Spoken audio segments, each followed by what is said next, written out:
dameerihii baan kaxeeyey dhul baadiya oo magana sawir ay ugu dambeysay waqti badan baa ka dhowr maalmood baa waday lacagteedina waa soo qaatay reeraha iyaga ka war helay markaan magaalada imaaday waa la xiray.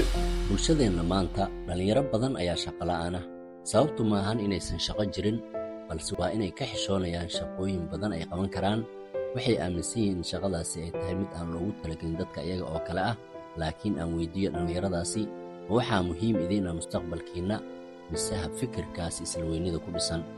waxaa jirta sheeko aan aad uga naxay, taasoo ku dhacday wiil dhalinyaro ah oo shaqo wanaagsan soo qabtay. shaqada oo qaar ka mid ah bulshadeenna ay yasaan ama aaminsan yihiin inay tahay shaqo loogu talagalay dad ay fuquuqaan. laakiin wiilkaasi ma danaynayn, keliya wuxuu doonayay inuu shaqaysto si uu mustaqbalkiisa u dhiso, mas-uuliyaddiisana u qaato. laakiin nasiib darro, wax taageera ah kama helin qoyskiisa. waxay ku abaalmariyeen inay xabsiga dhigaan. sababta loo xiray ma ahayn inuu qalad galay ama shaqo sharci darraha qabtay, ee waa inay u arkayeen inuu sharafkooda hoos u dhigay. sidee shaqo aan ahayn mid sharci darro ah dembi u noqon kartaa? dhacdadan waxay ka turjumaysaa habfikirka burburinaya mustaqbalka bulshadeenna.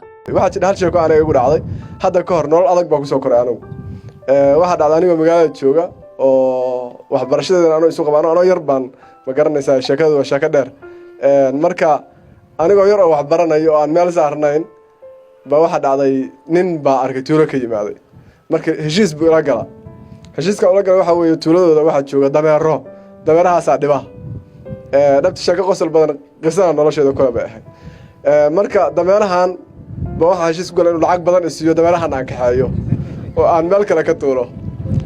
dhabti waa sheeko aniga igu dhacday oo riyali ah. dabeedna waan yeelay, waan raacay ninkii. dameerihii baan kaxeeyey dhul baadiya oo magana sawir ay ugu dambeysay waqti badan baa ka dhowr maalmood baa waday lacagteedina waa soo qaatay. reeraha iyaga ka war helay markaan magaalada imaaday waa la xiray oo la soo qabtay muddaana xirnaa. marka aniga dhibano noqday, hadda waa la sii daayay, duruufteeda iska sii wata. marka caawa inta tiwajara ma furan karo. haddaan tiwajara caawa furto anoo timaha si loo jara aqaano adeerka waa soo xiray. qaar badan oo dadkeenna ka mid a waxaa ka dhaadhacsan afkaar sun ah. shaqooyinka ayay kala soocaan oo ay u kala qaybiyaan kuwa loogu talagalay ayaga iyo kuwo kale oo aaminsan yihiin in loogu talagalay dadka ay faquuqaan ee bulshadeenna ka midka ah. shaqooyinkii waxtarka lahaa ee dhallinyaradu qaban lahayd waxay uga baqayaan in lagu ceebeeyo.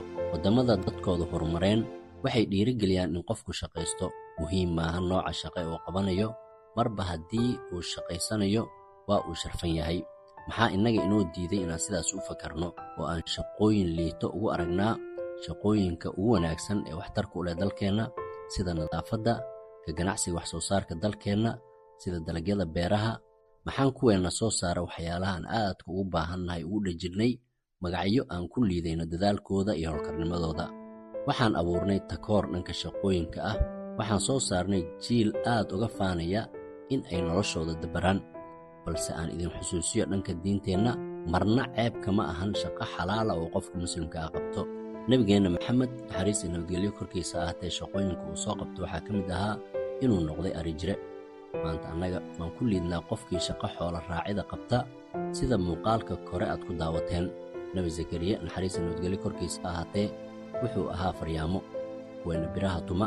waxaan ku dhejinnay magacyo aan ku liidno. ambiyada kale ayaa iyaguna la mid ahaa oo shaqooyin kala duwan qaarkood soo qabtay oo badankooda ay muruqooda maalayeen. dad alla doortay ayay ahaayeen. sharaf iyo wanaag ayayna u arkeen inay xooggooda iyo caafimaadkooda ka faa'iidaystaan. maxaan tusaale uga dhigan la'nahay? su'aasha isweydiinta le ayaa ah, sidee qof muslima oo diinta islaamka haysta ugu ceebeen karaa qof shaqaysanaya isaga oo og in shaqada uu qofkaasi qabanayo ay xalaal tahay? dhallinyarada maanta waxay doonayaan shaqooyin mushaar badan leh, inay xafiis fadhiistaan, laakiin waxay ilowsan yihiin inuusan jirin qof jaraanjarta qaybta u sarraysa ka soo bilaaba. sida ay u sugayaan shaqo ku habboon, waxaa ka lumaya wakhtigooda qaaliga ah. waxay sidoo kale luminayaan waayo aragnimadooda iyo sharafkoodii.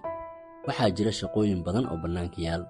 waa kuwa dhab ah, sharci ah, muhiim ah, laakiin indhaha laga daboosho.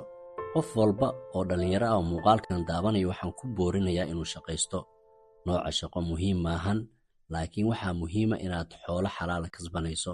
taas ayaa sharaf ah. waxaa ceeb ah in adiga oo xoog iyo caafimaad eebba ku siiya inaad jeeb marnaato ama qof kale ku tiirsanaato.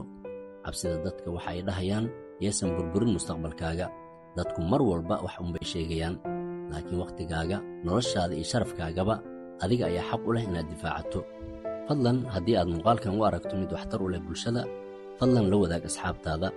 in aad la wadaagto dad badan ayaa waxay suuro gelinaysaa in muuqaalkani uu gaaro dhallinyar badan oo mustaqbalkooda dhisi lahaa, balse ka cabsanaya waxyaabaha ay dadku ka sheegayaan, gaar ahaan marka ay doonayaan inay qabtaan shaqooyinka aan kor ku soo xusnay ee ay fuquuqdo qayb ka mida bulshadeenna. aad ayaad u mahadsan tahay.